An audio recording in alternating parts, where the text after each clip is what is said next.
Hello friends, zero to hero express English में मैं आपका मेंटर विजय सिंह स्वागत करता हूं।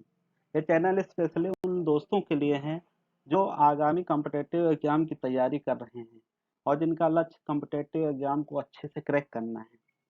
मेरा ये channel UP TGT, PGT, LT grade के उन दोस्तों के लिए है जो किन्हीं कारणवश कोचिंग इंस्टीट्यूट में भारी भरकम फीस अदा करने में असमर्थ हैं।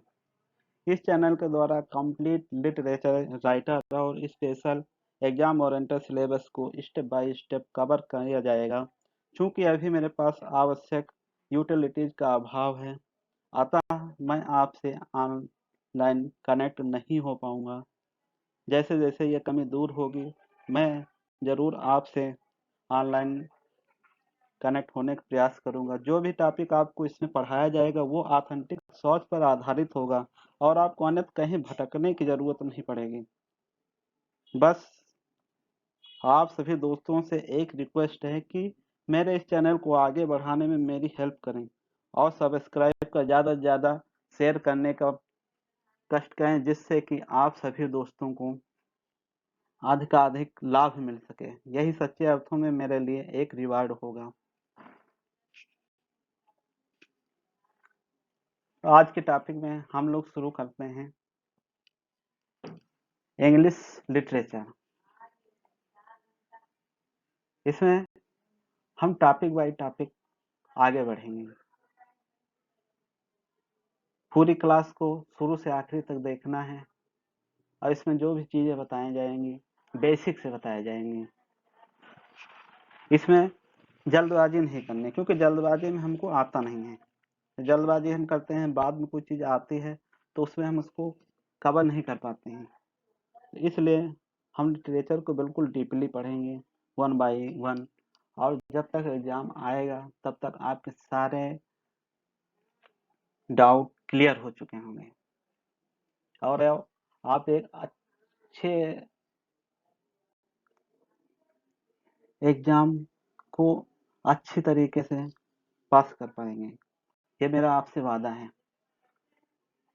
तो हम शुरू करते हैं लिटरेचर।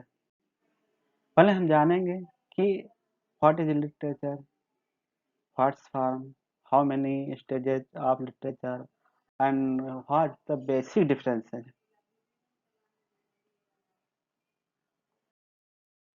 इस सेशन को हम हिंदी और इंग्लिश दोनों में कंटिन्यू रखेंगे, but when we proceed with further, we will like that we will study in total English medium, because when we study in English medium, it connects deeply. So अभी हम हिंदी और English दोनों mix में चलेंगे, क्योंकि हिंदी हमारी मातृभाषा है और इसे हमें जल्दी समझ में आएगा। लिटरेचर क्या है? सबसे पहले हम ये जानते हैं कि लिटरेचर साहित्य। साहित्य क्या है? साहित्य को समाज का एक आईना माना जाता है, इसको मिरर माना जाता है सोसाइटी का। जो साहित्य है हमारा, वो किसी समय के जो समाज में घटित हो चुका है उसका एक आईना दिखाता है। यह एक तरह का माध्यम है जिससे कि हम अपनी भावनाओं और विचारों को व्यक्त कर सकते हैं, और इसके द्वारा राइटर जो है अपने आइडियाज और फीलिंग को, जो कि उस समय घटित हुए होते हैं, उनको एक इंटरटेनमेंट के माध्यम से प्रदर्शित करता है। एक बात और जो कि हम लोगों को इसमें ध्यान रखनी है कि सबसे पहले तो लेखन कला का विकास नहीं हो पाया था, इसलिए जो हमारा लिटरेचर था वो ओरल फॉर्म में ही था। तो एक क्वेश्चन ये भी आ सकता है कि इन ancient time what was the form of literature. तो इसका आंसर सिंपली होगा कि ओरली फार्म, वो भी ओरली फार्म इन पोएट्री। लोग एक दूसरे को मौखिक रूप से लिटरेचर के बारे में बताते थे कि उस समय क्या हुआ, कहाँ क्या हुआ, उस कालक्रम में क्या क्या घटनाएं घटित हुई, और उसको लोग सुनकर आगे फॉरवर्ड करते जाते थे। फिर जैसे जैसे धीरे धीरे लेखन का अलग विकास हुआ, प्रिंटिंग प्रेस का विकास हुआ, तो हमारे पास एक ऑथेंटिक सोर्स आ गया। सारा साहित्य जो है वो लिखा जाने लगा, जिससे कि हम पूर्व में क्या घटित हुआ है, क्या नहीं हुआ, उसके बारे में एक ऑथेंटिक तरीके से, एक सिस्टमेटिक तरीके से जानकारी प्राप्त कर सकते हैं। जो हमारी पोइट्री थी वो बाद में ड्रामा, प्रोज, नॉवेल में जाके विकसित हो गई और इसके अलग अलग फॉर्म हो गए। अब हम जानते हैं कि जो हमारा लिटरेचर है वो किस किस रूपों में है, what are the major parts and how is divided, fiction, non-fiction, what is fiction, what is non-fiction. In later sessions, we must know deeply about these terms. But now we only study and see the basic forms of literature. As we see drama, it is called miracle and mystery plays, morality plays, and interlude, tragedy, comedy, dramatic monologue, problems play, it's a, and in non-fiction approach before biography, autobiography, memoirs, essay, periodicals, journals, it's in poetry,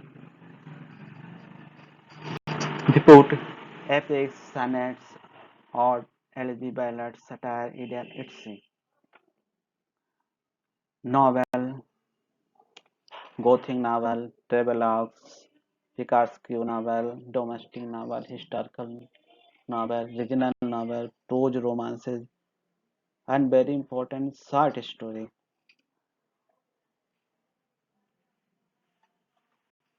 यहाँ एक question ये भी आ सकता है कि short story को हम किस फॉर्म में रखते हैं, drama, non fiction, poetry, novel. Short story novel form में रखते हैं, एपिक किसके अंतर्गत आता है, पोएट्री के, पीरियडिकल जर्नल्स, मेमोइर्स किस में आते हैं, तो प्रोज में आते हैं, प्रॉब्लम प्ले ड्रामा में आते हैं। तो बेसिक चीजें ये हमको पता होनी चाहिए, तभी हम आगे जाके इसके बारे में सही जानकारी प्राप्त कर सकते हैं। और जो भी है, अगर हमारा नॉलेज अच्छा होगा, हमारी टॉपिक पे पकड़ अच्छी होगी, तभी तभी हम लोग क्वेश्चन को अच्छी तरह सॉल्व कर सकते हैं। Otherwise when we go to the exam hall, we will definitely depressed. So ये सेशन हम इसलिए बना रहे हैं कि जिससे कि हम लोग by the by her topic को अच्छी तरह से कवर कर सकें, और जो एग्जाम के पॉइंट ऑफ व्यू से आवश्यक चीजें हैं, जो क्वेश्चन आ सकते हैं, जो प्रश्न पूछे जा सकते हैं, क्योंकि इस समय प्रश्नों का नेचर चेंज हो चुका है।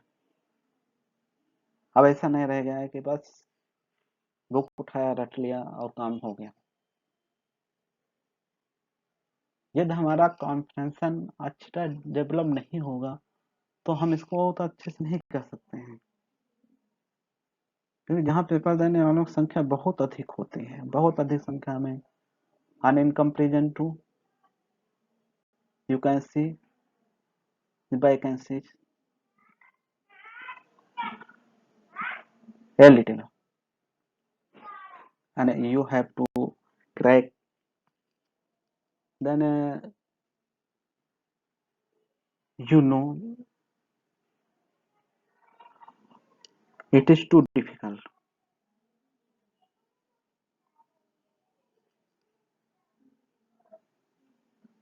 तो हम धीरे धीरे हम लोग क्या करेंगे, लिटरेचर क्या है, ड्रामा में क्या आता है, मिरेकल क्या है, मिस्ट्री प्लेज क्या है, मोरलिटी प्लेज क्या है, मिरेकल प्लेज में क्या आता है, कब लिखे गए, मिरेकल प्लेज कौन कौन से हैं, मिस्ट्री प्लेज कौन कौन से हैं, मोरलिटी प्लेज कौन से हैं, इंटरल्यूड क्या है, किस समय का है, कॉमेडी क्या है, romantic comedy, comedy of humour, comedy of manner. इसके बारे में हम लोग बहुत डीपली अध्ययन करेंगे। जैसे कि हम ड्रामा देखते हैं, तो drama, the term drama is taken from Greek which means to do. Simply ये पूछ सकता है जो ड्रामा हमारा कहाँ से ओरिजिन है, तो ग्रीक से है। इसका मतलब टू डू, करना होता है। अब ये पूछ सकता है ड्रामा क्या है, ड्रामा एक फिक्शन है और इसका अल्टरनेटिव नेम ड्रामेटिक कंपोजिशन कहलाता है। ड्रामा क्या है, ये ऑब्जेक्टिव फॉर्म में होता है। इसमें जो है किसी एक्टर के एक्शंस, इवेंट, कॉन्फ्लिक्ट, क्राइसिस और लाइफ के जो महत्वपूर्ण घटनाएं होती हैं जिससे कि ड्रामा आगे बढ़ सकता है, उन्हीं को लिया जाता है। ये एक परफॉर्मिंग प्ले है जो स्टेज पर प्ले करने के लिए, परफॉर्म करने के लिए लिखा जाता है और ये जनरली डायलॉग में होता है। इस समय कुछ ड्रामा ऐसे लिखे जाते हैं जो कि स्टेज पे परफॉर्म नहीं किया जा सकते, सिर्फ उनको पढ़ा जा सकता है, पढ़ के समझा जा सकता है। तो ड्रामा भी एक बहुत ब्रॉड सेंस में है। ऐसा नहीं बस ड्रामा पढ़ लिया, ट्रेजेडी पढ़ लिया, कॉमेडी पढ़ लिया, बस हो गया। हमको बहुत अच्छी तरह से, क्योंकि ये 2500 ईयर्स का हिस्ट्री दिखाता है। अब इसकी स्टेजेस हैं जिसमें वो डेवलप हुआ है, जैसे Greek drama, Roman drama, medieval drama, Elizabethan drama, modern drama, Indian classical drama. तो इसकी क्या स्टेजेज हैं, कब डेवलप हुआ। जो हमारा ड्रामा है ये, इसकी ओरिजिन ग्रीस से होते हैं। ग्रीक में हुई है 6th सेंचुरी BC। और ये ड्रामा इसलिए लिखे जाते थे कि जो उस समय जो ग्रीक गॉड था, ग्रीक गॉड डायonysus, उसके फेस्टिवल को सेलिब्रेट करने के लिए ये लिखे जाते थे। और इसमें एक टेट्रालॉजी दिखाई जाती थी जिसमें 3 ट्रेजेडी और एक सटायर प्ले दिखाए जाते थे। और इस समय जो ड्रामा लिखे गए वो ट्रेजेडी, कॉमेडी और सटायर प्ले थे। तो इसका हम लोग आगे डीपली अध्ययन करेंगे तो और समझेंगे कि हाँ ड्रामा क्या है, इसका विकास कैसे हुए, क्या स्टेजेस थी, किस स्टेज में कैसे विकसित हुआ। क्योंकि अब सीधे सीधे क्वेश्चन आते नहीं हैं, तो इसलिए हमको ड्रामा का जो स्टेप बाय स्टेप इसके चरण हैं उसको हमको कवर करना पड़ेगा। And I am sure that at the time of exam we will complete all the syllabus. तो अगर आपको मेरा ये सेशन पसंद आया है तो आप इसको सब्सक्राइब कीजिए, लाइक कीजिए और शेयर कीजिए, ताकि जो हमारे ज़रूरतमंद भाई बहन हैं उनको हेल्प मिल सके, क्योंकि हमने देखा है बहुत लोग ऐसे हैं जो कि इंस्टीट्यूट का भारी भरकम लंबी फीस का पेमेंट नहीं कर सकते हैं। तो मेरा ये चैनल सिर्फ उन्हीं लोगों के लिए है। तो next time we will cover the miracle play, mystery play, morality play, and interview. So thank you very much.